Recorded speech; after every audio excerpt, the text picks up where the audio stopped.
Hi, I'm Kathy Escobar, and here we are on our second week of Mental Health Mondays, hosted by The Refuge.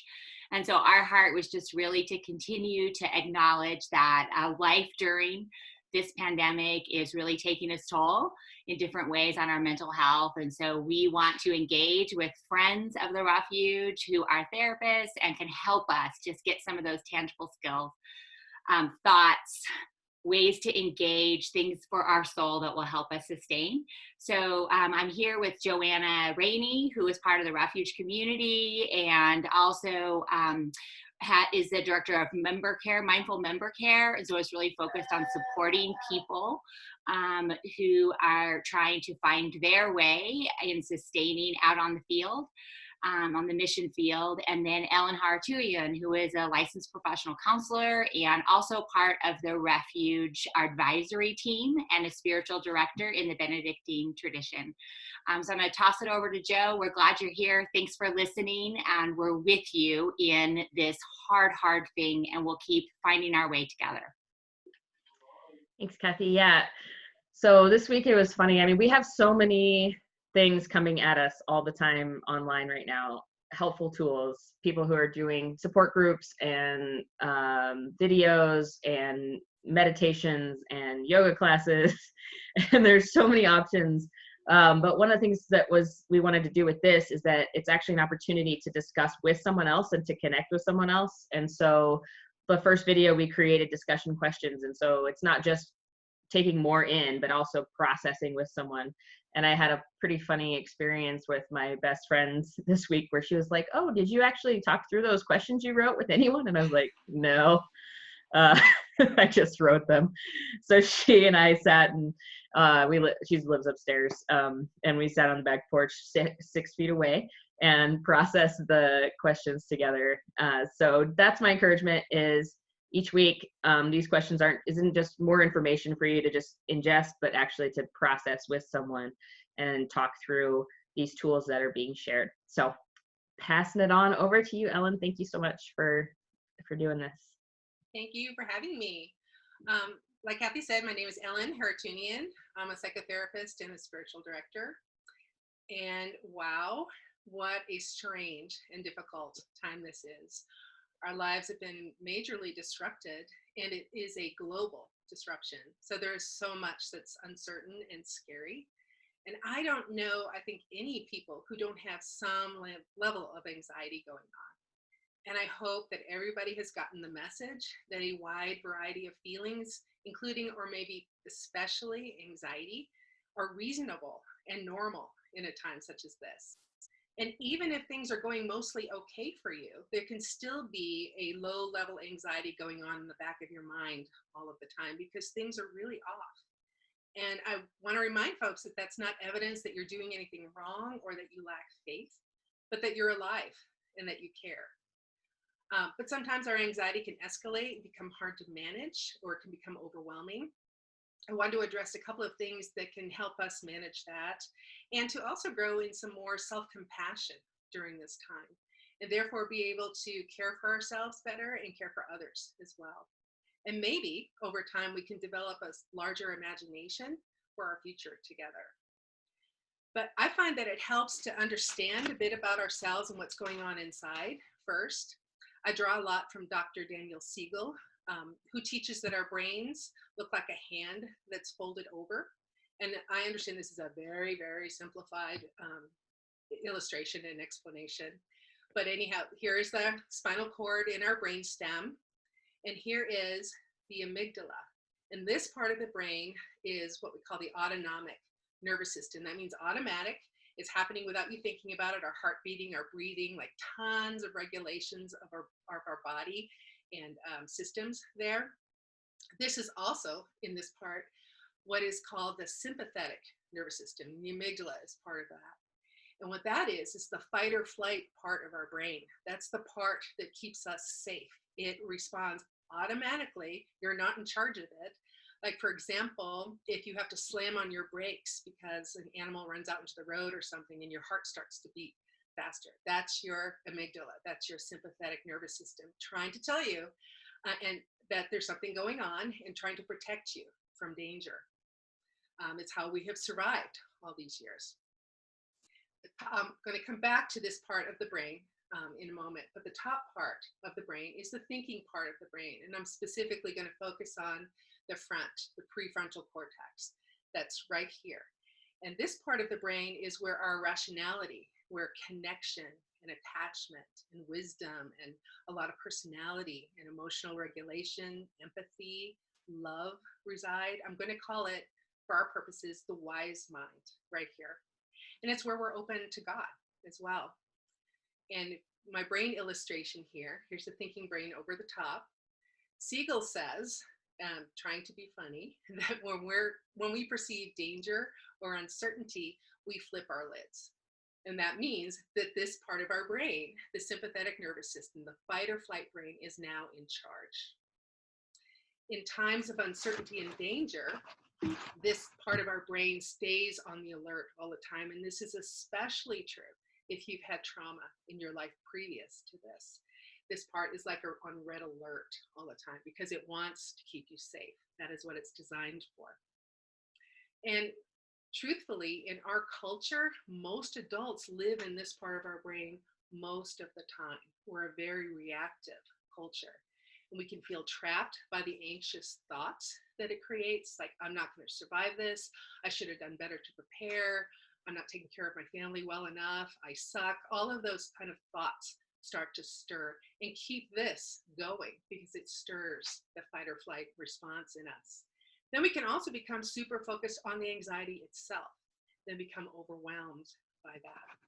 It makes it very, very hard then to move up to our wise minds and access our impulse control and peace and rationality and wisdom and love. It doesn't mean that those things aren't there. They're just very hard to access when this part is in charge. And in times like this type of arousal, the fight or flight brain arousal, can be sustained for a long period of time. And that, you probably have noticed, will exhaust you. It's exhausting to try to always be in fight or flight mode. And it will also cause us to forget what's good in our lives because we're working so hard to survive. It creates a sense of tunnel vision and hyper focus so that we can manage what is so frightening to us. We're not fully present or fully able to take care of ourselves as well as we'd like. But there is another part of this autonomic nervous system next to the amygdala, the sympathetic nervous system. It's called the parasympathetic nervous system. And that's the part of the brain that calms us down. That's the part that allows us to relax and to rest. And it regulates digestion, for example, so we can get nourished and other good things. It helps us then go back to our wise mind and live from that, live from this wise place. So there are things that we can do that can light up the parasympathetic nervous system. There's things that we can do to bring us back to our wise minds. It always begins with centering yourself in your body. We need to bring ourselves back to the present moment. And this often is called mindfulness, which I know is a word that's thrown around all the time, but all that means is that you are mindfully drawing your attention back to the present moment, bringing your focus to your wise mind. And how do we do that? There's a lot of different ways, but what I always like to start with is things that involve our bodies. Slow, deep breathing is a really, really good place to start. You're intentionally noticing your breath. So therefore, you are bringing the focus up to your wise mind. As you're noticing your chest rise and fall, your abdomen rise and fall.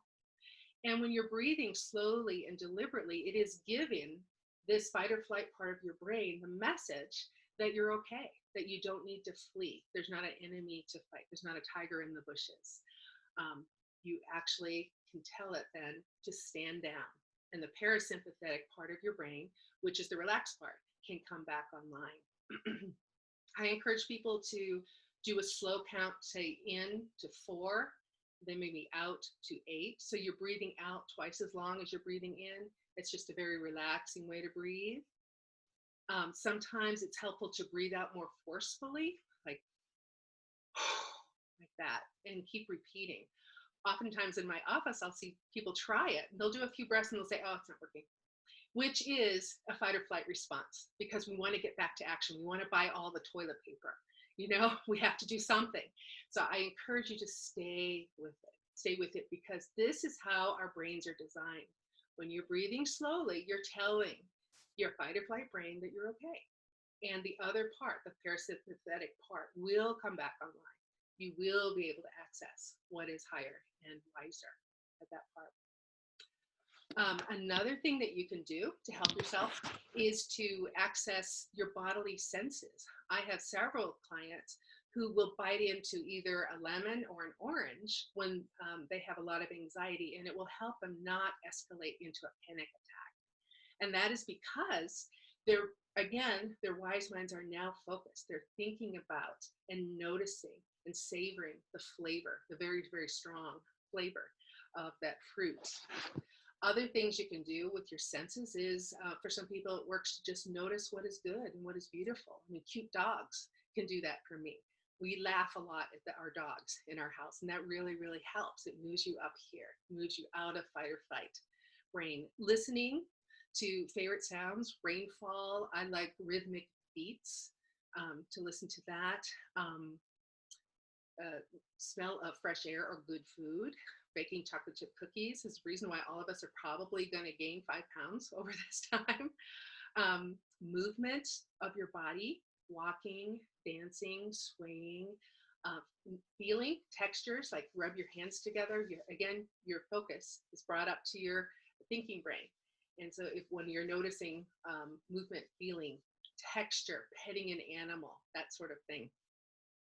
I really, really, really suck at yoga.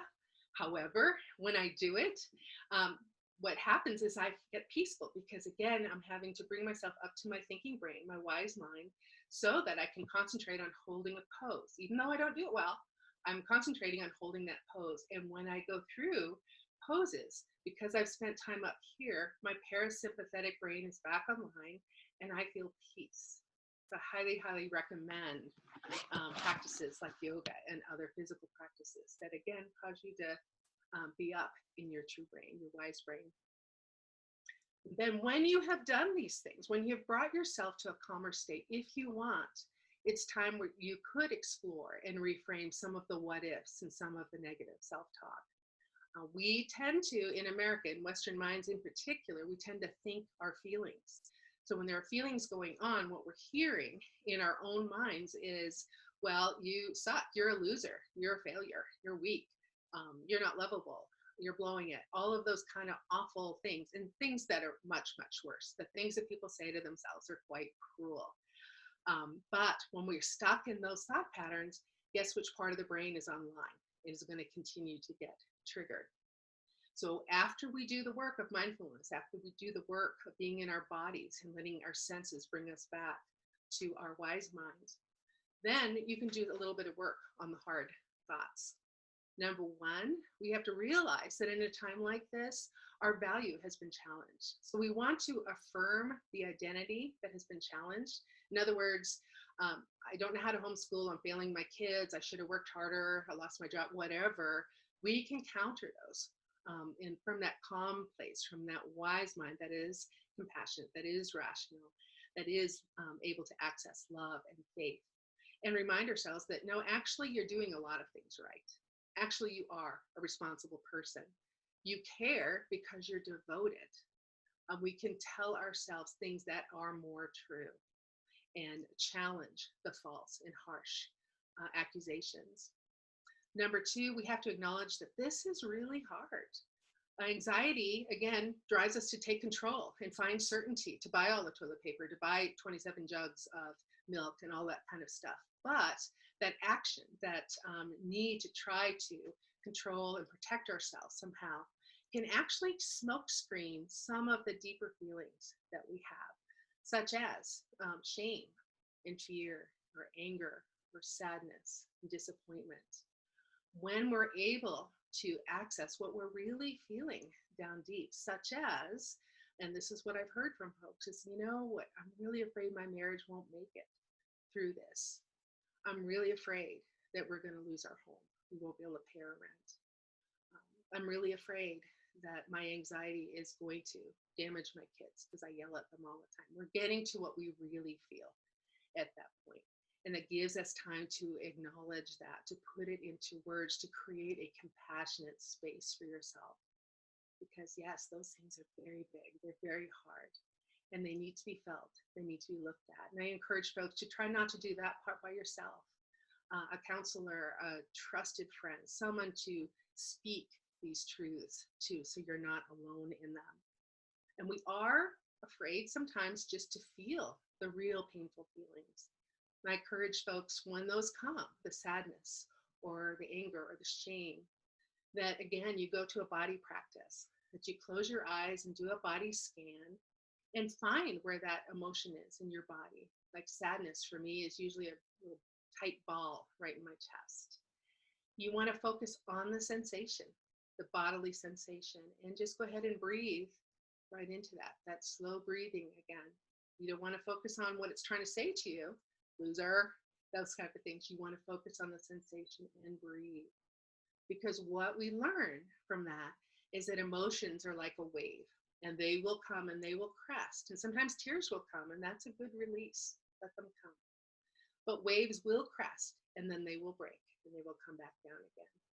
So your emotion will come back and regulate, come back to level. If it becomes overwhelming, again, don't do it alone. Talk to a counselor or to a friend, or go back to any of the mindfulness techniques so you can bring yourself back again to a place of calm. Number 3, you want to shift your focus from control, buying all the toilet paper, to choice. And very often there's like 1,000 memes on Facebook that are saying, well, here's what I can control. And those are good. Those are really helpful, actually. But what I'm talking about is you want to realize that you can make a choice about who you are in this moment. It's stirring something internal. So when we're working on mindfulness and breath work and being present in our wise minds, we are making a choice about how we're showing up right now and about who we want to be right now.